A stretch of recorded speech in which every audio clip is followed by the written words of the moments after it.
Back to ज्ञान Deepanshu classes. आइए सभी लोगों को पहले तो होली की मुबारकबाद देते हैं। खुश रहें, मस्त रहें, आप अपने लक्ष्य को प्राप्त करें। आइए देखते हैं, हमने पढ़ा है भारत पर आक्रमण अर्थात मध्यकालीन भारत में भारत पर आक्रमण। आपने अरब आक्रमण पढ़ लिया है, आज पढ़ते हैं तुर्क आक्रमण। देखिए बच्चों, कहा जाता है कि तुर्क साम्राज्य का संस्थापक, तुर्क साम्राज्य का जो संस्थापक था बच्चे, तुर्क साम्राज्य का संस्थापक 932 ईस्वी में कौन होता है? अलब्तगीन होता है। कौन होता है? अलब्तगीन होता है। अलब्तगीन होता है जो गजनी का क्या था बच्चे? जो गजनी का शासक हुआ करता था। कहाँ का? गजनी का क्या शासक? कौन शासक था?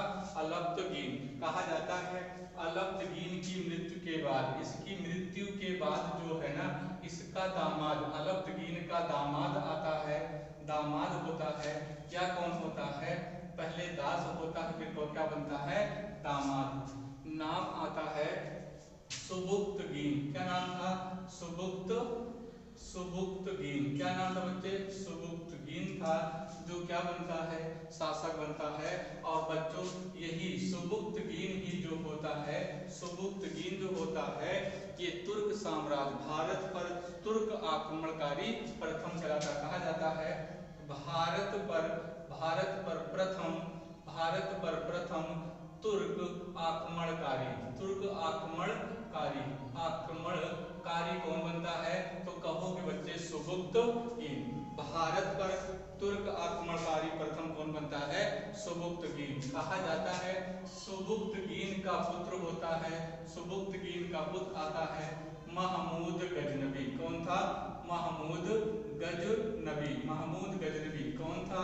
सुबुक्तगीन का पुत्र था, जिसका जन्म 997 ईस्वी में, नहीं 971 में, महमूद गजनबी का जन्म 971 1971 ईस्वी में क्या होता है?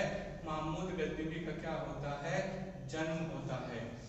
और महमूद गजनवी आपके लिए बच्चों किसी परीक्षा के लिए बहुत ही इंपॉर्टेंट क्वेश्चन होगा। महमूद गजनवी जो था ना, 971 ईस्वी में क्या होता है? इसका जन्म होता है। और 27 वर्ष की अवस्था में, कितने वर्ष की? 27 वर्ष की अवस्था में बच्चों ना, 27 वर्ष की अवस्था में ये गजनी का क्या बनता है? गजनी का शासक बनता है। कहाँ का शासक बनता है? गजनी का शासक बनता है। कौन बनता है? महमूद गजनवी। जब ये शासक बनता है तो देखिए इधर जो है सुबुक्तगीन है, यहाँ कौन है? अलब्तगीन है। अलब्तगीन कहा जाता है पेशावर। कहाँ के? पेशावर। पेशावर के शासक होते हैं राजा जयपाल। कौन होते हैं? राजा जयपाल होते हैं। राजा जयपाल होते हैं। पेशावर के राजा कौन होते हैं? जयपाल होते हैं। जिसको अलब्तगीन को, सुबुक्तगीन को ना 2 बार पराजित करते हैं। सुबुक्तगीन जो है पेशावर के राजा जयपाल पर आक्रमण करते हैं। ये बात होती है कब की? ये सुबुक्तगीन पेशावर के राजा जयपाल पर आक्रमण करते हैं, 2 बार आक्रमण करते हैं, दोनों बार सुबुक्तगीन क्या हो जाते हैं? पराजित हो जाते हैं। तो राजा जयपाल होता है, उसके बाद सुबुक्तगीन का कौन आता है? पुत्र आता है। क्या नाम है? महमूद गजनवी, जिसका जन्म कब होता है? 971 ईस्वी में होता है। और कितने वर्ष की आयु में गद्दी पर बैठता है? 27 वर्ष की अवस्था में गद्दी पर बैठता है। अब महमूद गजनवी आता है। महमूद गजनवी पहला ऐसा शासक था, महमूद गजनवी पहला ऐसा शासक था जिसने अपने आप को किसकी उपाधि देता है? सुल्तान की उपाधि से नवाजता है। किस उपाधि से? सुल्तान की उपाधि से नवाजता है। और किस उपाधि से नवाजता बच्चों? तो यामीन उल मिल्लाह। किसके? यामीन उल मिल्लाह की उपाधि से नवाजता है। ये 2 नवाज हैं जो उपाधि से अपने आप को क्या करता है? नवाजता है। महमूद कहा जाता है कि महमूद गजनवी जो है ना, महमूद गजनवी भारत पर 17 बार आक्रमण करता है। महमूद गजनवी जो था वो भारत पर कितनी बार आक्रमण करता है? 17 बार। तो बच्चों हम महमूद गजनवी की बात कर रहे हैं। महमूद गजनवी जो है वो कहाँ का शासक हुआ करता था? तो आपने कहा गुरुजी गजनी का शासक था। कहाँ का शासक था? गजनी का शासक था। और महमूद गजनवी ऐसा शासक था जिसने पहली बार सुल्तान की उपाधि क्या करता है? सुल्तान की उपाधि से उपाधि क्या करता है? उपाधि धारण करता है। कौन धारण करता है? महमूद गजनवी। कहा जाता है कि महमूद गजनवी बच्चों ना भारत पर 1001 ईस्वी से लेकर के और 1027 ईस्वी तक, कब तक? 1027 ईस्वी के बीच भारत पर 17 बार आक्रमण करता है। कितनी बार आक्रमण करता है? 17 बार। और इतिहास का पहला ऐसा शासक मिलता है, इतिहास का ऐसा पहला शासक महमूद गजनवी होता है बच्चों, जो एक भी युद्ध नहीं हारता है। एक भी युद्ध नहीं हारता। कौन? महमूद गजनवी। तो यह कितनी बार आक्रमण करता है? 17 बार। किसकी उपाधि धारण करता है? सुल्तान की उपाधि। और 2 उपाधि ये अपने आप को क्या करता है? धारण करता है। यामीन उत दौला। किस उपाधि से अपने आप को? यामीन उत दौला। यामीन उत दौला। और एक उपाधि इसकी है यामीन उत दौला या यामीन उल मिल्लाह। यामीन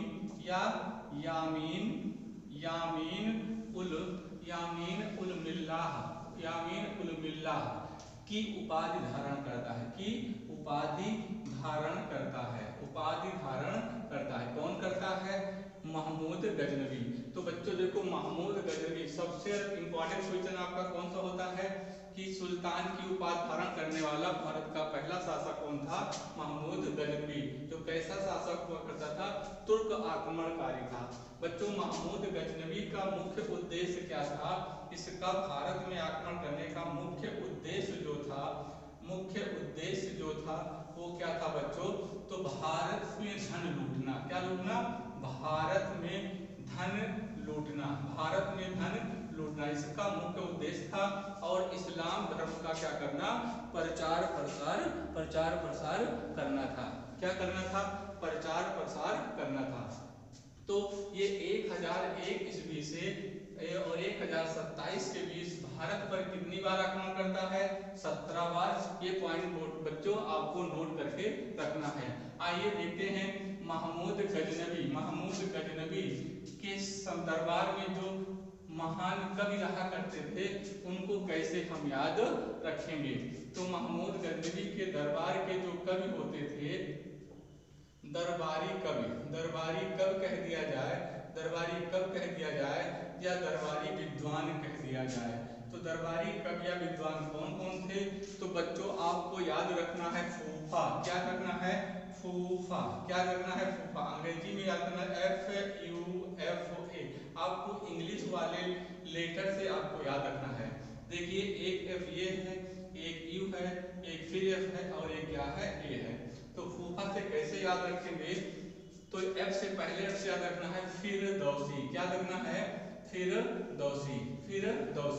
दूसरा याद करना है कुतुबी। क्या रखना बच्चों? कुतुबी याद रखना है। और तीसरा याद रखना है फारूकी। कौन थे? फारूकी थे। और चौथे जो विद्वान या कवि थे वो अल-बरनी थे। क्या थे? अल-बरनी। कौन थे बच्चे? अल-बरनी। देखिए, आपके लिए फिरदौसी की पुस्तक जो है बहुत इंपॉर्टेंट है, अल-बरनी की पुस्तक बहुत ही इंपॉर्टेंट है। कुतुबी की पुस्तक मैं आपको बताने का काम करूंगा, लेकिन आपको ये परीक्षा के पर्पस में आप बच्चा कोई भी पेपर दीजिए, यूपीएससी से लेकर के टीसीएस से लेकर के और छोटी परीक्षाओं में आपको मैं विश्वास दिलाता हूँ कि मेरे नोटेड क्वेश्चंस हैं जो हर परीक्षा में कहीं कहीं पूछे गए हैं। हमने कहा फिरदौसी की पुस्तक का नाम आता है शाहनामा। क्या था बच्चे? शाहनामा। तो फिरदौसी की पुस्तक क्या आती है? शाहनामा आती है। बहुत इंपॉर्टेंट अल-बरनी की पुस्तक क्या आती है? तहकीक ए हिंद। क्या आती है? तहकीक ए हिंद आती है। क्या आती है? तहकीक ए हिंद आती है। और कुतुबी की पुस्तक आती है किताब उल यामिनी। क्या आती है? किताब उल यामिनी। क्या आती है? किताब उल किताब उल यामिनी इनकी पुस्तक होती है, किताब उल यामिनी। तो बच्चों आशा करता हूँ कि आपको मेरा वीडियो बहुत अच्छा लग रहा होगा। अगर अच्छा लग रहा है तो आप लोग लाइक शेयर कमेंट जरूर करें। आप लोग कमेंट नहीं करते हैं, अपने मित्रों के पास कमेंट जरूर करें, शेयर करें, ताकि आपका वीडियो अच्छा हो और लोगों को क्या हो, फायदा हो। आइए बच्चे देखते हैं महमूद गजनवी के द्वारा लड़े गए युद्ध। महमूद गजनवी के द्वारा लड़े गए युद्ध या महमूद गजनवी ने भारत पर कहाँ का या कब आक्रमण किया था। तो मेन क्वेश्चन जो इम्पोर्टेंट है उसको हम देने का काम करते हैं। पहला हम देखते हैं 1001 ईस्वी का, ये जो होता है बेहिंद का युद्ध। क्या होता है? बेहिंद का युद्ध होता है, बेहिंद का युद्ध होता है, जिसे बच्चे में पेशावर का भी युद्ध कहते हैं। पेशावर का क्या कहते हैं? युद्ध कहते हैं। अब बच्चों ना महमूद गजनवी ने भारत पर कब आक्रमण किया था? 1001 ईस्वी में बेहिंद का युद्ध लड़ा और पेशावर का। उस समय पेशावर का जो शासक हुआ था वो राजा जयपाल था। कौन था? राजा जयपाल। और यही राजा जयपाल है जो भारत पर प्रथम तुर्क आक्रमणकारी सुबुक्तगीन था, उसको पराजित करने का क्या किया था? काम किया था। दूसरा है 1006 में, क्या है? 1006 का युद्ध है। ये मुल्तान के खिलाफ आक्रमण करता है। किस पर करता है? मुल्तान पर आक्रमण करता है। और उस समय राजा अब्दुल फतेह दाऊद, कौन थे? अब्दुल फतेह दाऊद। उस समय जो शासक हुआ करते थे मुल्तान के, वो अब्दुल फतेह दाऊद हुआ करते थे। इसके बाद बच्चे हम दूसरा देखते हैं जो इम्पोर्टेंट, सारे के सारे आपके गजनवी द्वारा किए गए भारत पर आक्रमण के क्या हैं? इम्पोर्टेंट हैं। 1001 की हम 1008 की बात करते हैं। 1008 में इसने नागरकोट पर क्या करता है? नागर या नगरकोट पर क्या करता है? आक्रमण करता है। 1008 ईस्वी में नागर या नगरकोट की हम बात करते हैं। इस समय इसने क्या किया था? इसको जो है इसने मूर्ति के विरुद्ध काम किया था। मूर्ति पूजा के क्या काम के लिए के विरुद्ध काम किया था। इसलिए कहा जाता है किस शासक को मूर्ति भंजक कहा जाता है? तो बच्चे महमूद गजनवी को क्या कहा जाता है? मूर्ति भंजक कहा जाता है। क्या कहा जाता है? मूर्ति भंजक। परीक्षा के पर्पेज में ये भी पॉइंट नोटेड करके आपको रखना है। तो 1008 का नागरकोट का हो गया। अब एक चौथा पॉइंट आप क्या रखना है? 1009 ईस्वी की बात करते हैं। कब की बात करते हैं? 9 ईस्वी की बात करते हैं। 1009 में क्या होता है? पेशावर का युद्ध होता है। कहाँ को युद्ध होता है? पेशावर। 1009 में पेशावर का युद्ध होता है, पेशावर पर आक्रमण करता है। उस समय यहाँ का जो बच्चे राजा था ना, वो राजा जयपाल का पुत्र था। राजा जो था वो राजा जयपाल का क्या था? जयपाल का पुत्र था, जिसका नाम था आनंदपाल। क्या नाम था? आनंदपाल। यहाँ पर आनंदपाल भी क्या हो जाता है? डिफीट कहा जाता है, पराजित हो जाता है। ठीक ना? ये बच्चों इतिहास है, इतिहास आपको याद ही रखना है। कहा जाता है भटकना जिसकी आदत है कभी वो घर नहीं पाते। भटकना जिसकी आदत है कभी वो घर नहीं पाते। लिखा इतिहास में भगवान से बढ़कर गुरु होते। लिखा इतिहास में भगवान से बढ़कर गुरु होते। गुरु निंदा जो करते हैं कभी वो तर नहीं पाते। तो आइए हम आगे की कहानी लेते हैं। 1009 की बात हो गई है। 1014 बहुत इंपॉर्टेंट क्वेश्चन है, पांचवा। 1014 ईस्वी की बात करते हैं। हम बात करते हैं थानेश्वर। थानेश्वर का युद्ध होता है। और ये थानेश्वर कहाँ है? हरियाणा क्षेत्र में है। कहाँ है? हरियाणा क्षेत्र का कौन सा क्षेत्र होगा? कुरुक्षेत्र। कुरुक्षेत्र। तो बच्चों एक क्वेश्चन तो आपको और मिल गया कि थानेश्वर कहाँ स्थित है? हरियाणा में। कुरुक्षेत्र कहाँ है? हरियाणा में। अब थानेश्वर का युद्ध होता है और हरियाणा में होता है। यहाँ पर ना महमूद गजनबी ने बच्चों क्या किया था? चक्र स्वामी की मूर्ति को तोड़ने का काम किया था। किसकी मूर्ति को? चक्र स्वामी की मूर्ति को तोड़ने का काम किया था। तोड़ने का क्या किया था? काम किया। और ये मूर्ति किसकी होती थी? भगवान कृष्ण जी की क्या होती थी? मूर्ति। इसीलिए बच्चों ये चक्र स्वामी की थानेश्वर कहाँ है? हरियाणा में है। कहाँ है बच्चों? हरियाणा में है। किस क्षेत्र में है? कुरुक्षेत्र में है। और इसने चक्र स्वामी की मूर्ति तोड़ने का काम किया। और वो मूर्ति किसकी हुआ करती थी? कृष्ण की। कहा जाता है, ऐसी मान्यता थी ना, ऐसी मान्यता थी कि यहाँ पर जो चक्र स्वामी की मूर्ति थी, इसने तोड़ करके मक्का और मदीना की सीढ़ियों पर ले जा करके रख दिया था। आइए बच्चे आगे की हम बात करते हैं। 1018-19 की बात करते हैं। 1018-19 की बात करते हैं। चलो 1018-19 की बात छोड़ दिया जाए या कर लिया जाए, कोई बड़ी बात नहीं है। तो 1018-19 की हम बात करते हैं। 1018 और 19 की बात करते हैं। ये होता है युद्ध कहाँ पर होता है? कन्नौज। कहाँ होता है? कन्नौज पर आक्रमण करता है। अब कन्नौज किस प्रदेश में है? उत्तर प्रदेश में है। कहाँ है? उत्तर प्रदेश में है। और कन्नौज उस समय वहां का राजा कौन था? राज्यपाल था। कौन था? राज्यपाल था। और कहा जाता है राज्यपाल महमूद गजनबी के डर से ये अपने साम्राज्य को छोड़कर चला जाता है। और एक आते हैं विद्याधर। कौन आते हैं? कौन आते हैं बच्चे? विद्याधर हैं। विद्याधर होते हैं जो राजा राज्यपाल को क्या कर देते हैं? इनको 6 इंच छोटा कर देते हैं, अर्थात इनकी क्या करवा देते हैं? हत्या करवा देते हैं। फिर जो है विद्याधर से किसका युद्ध होता है? महमूद गजनबी का। कहा जाता है कि महमूद गजनी का जो विद्याधर के साथ युद्ध होता है कन्नौज में, वो युद्ध में ना तो महमूद गजनबी हारता है और ना जीतता है ना विद्याधर।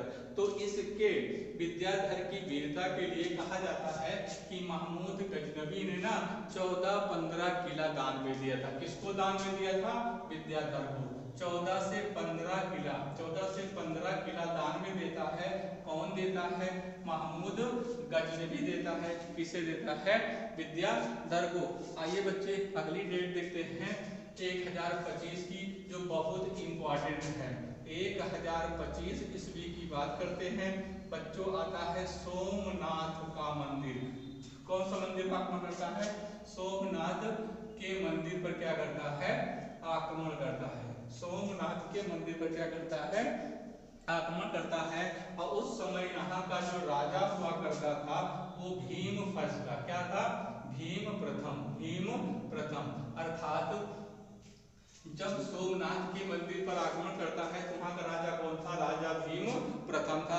अब देखा जाए तो यहाँ पर देखा जाए तो बहुत अच्छी कहानी निकलेगी कि सोमनाथ मंदिर में ऐसा कहा जाता है कि भगवान शिव की मूर्ति लगी हुई थी। और मूर्ति ऐसे लगी थी 2 दीवालों के बीच में। और वो मूर्ति क्या हो रही थी? पेंडुलम की तरह मोशन कर रही थी, गति कर रही थी। जैसे मान लो ये मकान है और यहाँ पर भगवान शिव की क्या लगी हुई है? भगवान शिव की मूर्ति लगी हुई है।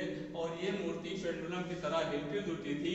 तो महमूद गजनवी ने अपने सेनापति से कहता है कि आप इनमें से किसी एक दीवार को तोड़ दो।